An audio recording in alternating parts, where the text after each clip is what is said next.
ایک واقعہ مجھے یاد آ گیا، اور یہ اللہ گواہ ہے، میں آپ کے سامنے سچ بول رہا ہوں، اگر میں جھوٹ بول رہا ہوں نا تو اس کا جواب مجھے کل قیامت کے دن اللہ کی بارگاہ میں کھڑا ہو کر مجھے دینا پڑے گا۔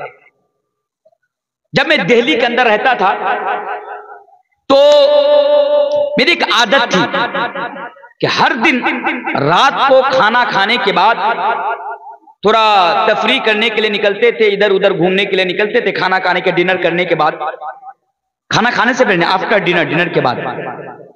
ایک دن کی بات ہے کہ میں لگ بھگ 10 بجے کے آس پاس، رات کے 10 بجے کے آس پاس میں جامع مسجد کی طرف گھومنے کے لیے نکلا، اور میرے ساتھ میں اتر پردیش کے 2 اور فرینڈ تھے میرے، تینوں مل کر نکلے گھومنے کے لیے۔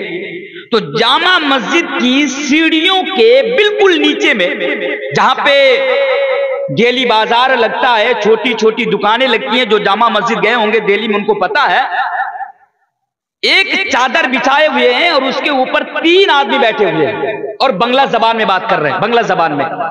میں تو بنگلہ زبان سمجھتا ہوں کیونکہ میں شیر شاہ وادی ہوں، میں بنگلہ سے بھی واقف ہوں، اور میرے ساتھ جو اتر پردیش کے 2 اور تھے ان دونوں کو بنگلہ سمجھ میں نہیں آتی تھی، اس لیے کہ وہ لوگ بنگلہ سے واقف نہیں تھے، اتر پردیش کے تھے۔ تو میں وہاں پہ بیٹھ گیا تو وہ دونوں کہنے لگے بھائی یہاں پہ کیوں بیٹھ گئے؟ میں نے کہا میرا کچھ کام ہے، بات کر لینے دیجیے، ہمارے علاقے کے ہوں گے، بنگلہ زبان میں بات کر رہے ہیں۔ میں نے ان سے پوچھا کہ اچھا صاحب آپ لوگ کہاں سے تعلق رکھتے ہیں؟ ان لوگوں نے جواب دیا کہ ہم لوگ مرشد آباد بنگال سے تعلق رکھتے ہیں۔ میں نے کہا اچھی بات ہے، گھومنے کے لیے آئے دلی میں سوچا شاید گھومنے کے لیے آئے ہوں گے، یہیں پہ بیٹھے ہوئے آرام کر رہے ہوں گے، شاید چلے جائیں گے گھر میں۔ تو کہا کہ نہیں، 5 سال سے ہم لوگ دہلی میں رکشہ چلاتے، 5 سال سے رکشہ چلاتے دہلی میں۔ میں نے کہا اچھا 5 سال سے رکشہ چلاتے دہلی میں؟ بولا ہاں چلاتا۔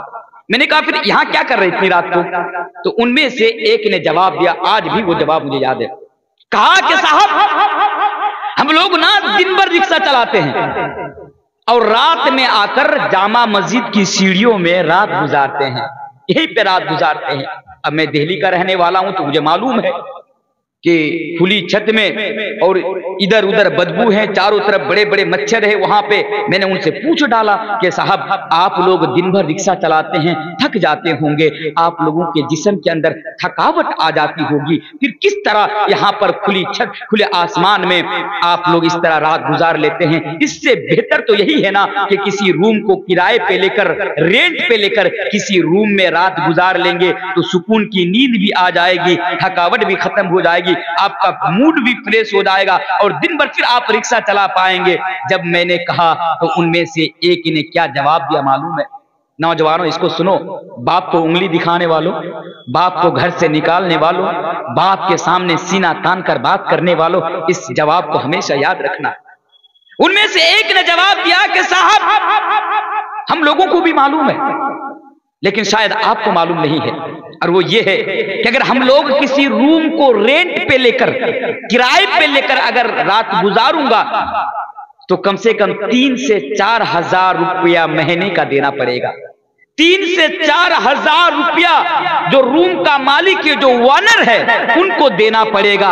لیکن اگر ہم لوگ جامع مسجد کی سیڑھیوں میں اگر اسی طرح رات گزار لیں گے تو مہینے میں ہمارا 3 سے 4 ہزار روپیہ بچ جائے گا، سیو ہو جائے گا، اور اسی بچا ہوا پیسہ سے ہم اپنے بچے کی پرورش بہتر سے بہتر انداز میں کر سکتے ہیں، ہم اپنے بچوں کے مستقبل کو روشن بنا سکتے ہیں، ان کے فیوچر کو برائٹ بنا سکتے ہیں، ان کو اچھے مدرسہ میں، اسکول میں، کالج میں، کنوینٹ میں ہم اس کو پڑھا سکتے ہیں۔ اسی لیے ہم لوگ تھوڑی سی پریشانی اٹھا کر یہیں پر رات گزار لیتے ہیں۔ میرے بھائیو، یہ باپ کی قربانی ہے اپنی اولاد کی پرتی۔